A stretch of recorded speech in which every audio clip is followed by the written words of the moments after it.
হচ্ছে AGT live 24/7। This is AGT Live 24/7। আমরা কিন্তু যে কোনো পরিবর্তন কিন্তু আমরা আনতে পারি।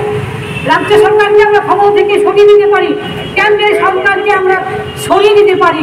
যদি আমরা ঐক্যবদ্ধ হই, আমাদের লড়াইকে যদি আমরা সুসংহত করি, তাহলে নিশ্চয়ই এই আন্দোলনে জয় হবে এবং এই আন্দোলনের লড়াইয়ে আপনারা সবসময় আমাদের পাশে থাকবে।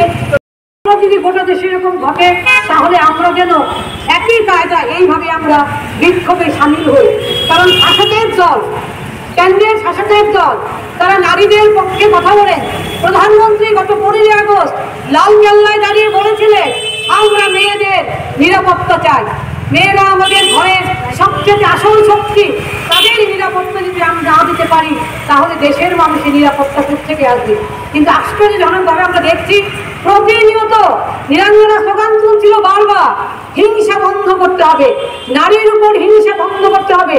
হিংসাটা গোটা দেশে ছড়িয়ে পড়েছে এবং এখানে কেন্দ্রের সরকার কি বিভিন্ন রাজ্যের সরকার তারা অনেকটা পিঠ বাঁচিয়ে চলতে চায়। কিন্তু কলকাতা আমাদের চোখ খুলে দিয়েছে যে উত্তাল আন্দোলন, যে উত্তাল প্রতিবাদ আমাদের চোখ খুলে দিয়েছে, আমাদের জানান দিয়েছে এভাবে এই মেয়েদের ন্যায় বিচারের পক্ষে দাঁড়াতে হবে।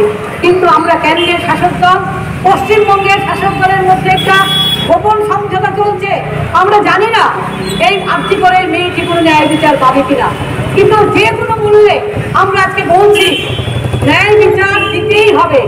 অপরাধ শুধু একজন করেনি, সঞ্জয় নামে এক ব্যক্তিকে গ্রেফতার করা হয়েছে, কিন্তু 18 থেকে 20 জন এই মেয়েটির উপর আক্রমণ নামিয়ে এনেছিল। ডাক্তাররা বলেছেন, মেডিকেল রিপোর্ট বলেছে, কিন্তু সমস্ত কিছুকে তাচ্ছিল্য করে তুচ্ছ করে সেখানে যা খুশি তা ভাবে কেসটিকে চালানো হচ্ছে। আদৌ মেয়েটি ন্যায় বিচার পাবে কিনা, তার পরিবার পাবে কিনা আমরা জানি না।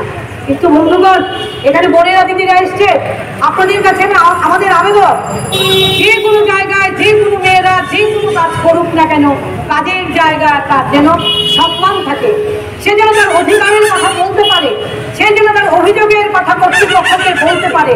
সেখানে বলার পর যদি তাকে টার্গেট করা হয়, আক্রমণ করবে কিংবা তাকে পৃথিবী থেকে সরিয়ে দেবে, তাহলে কিন্তু সেটা ভুল হবে। আমরা এটাকে ভুল বলে প্রমাণিত করতে চাই।